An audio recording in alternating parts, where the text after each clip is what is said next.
El cardenal arzobispo de Valencia, Agustín García Gasco, ha presidido hoy el acto de apertura del encuentro de las familias inmigrantes con la Mare de Déu dels Desemparats. En la inauguración han estado presentes el presidente de la Generalitat, Francisco Camps, Rita Barberá, y el conseller de Inmigración y Ciudadanía, Rafael Blasco.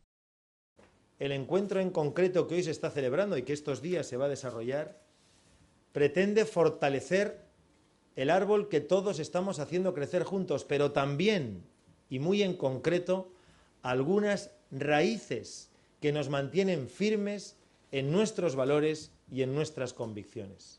Que en el ánimo y en la voluntad de nuestro cardenal arzobispo, para promover esta magnífica iniciativa, ha estado bien presente aquel extraordinario acontecimiento que tuvo como protagonista a las familias del mundo y su indispensable papel en la formación integral de la persona. El sábado habrá una concentración junto al Puente de las Flores, donde se celebrarán multitud de actos lúdicos y culturales.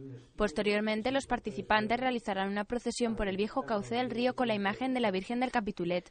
Al día siguiente, fiesta de la Virgen de los Desamparados, los asistentes al encuentro podrán participar en la misa de infants que presidirá el cardenal García Gasco. Anuncio mi voluntad de constituir en la Archidiócesis de Valencia una fundación con la finalidad de acoger a las personas inmigrantes y otorgarles toda la ayuda que necesitan. Durante el viernes se celebrarán encuentros pastorales entre grupos de inmigrantes y los obispos de sus países de origen en una decena de iglesias valencianas.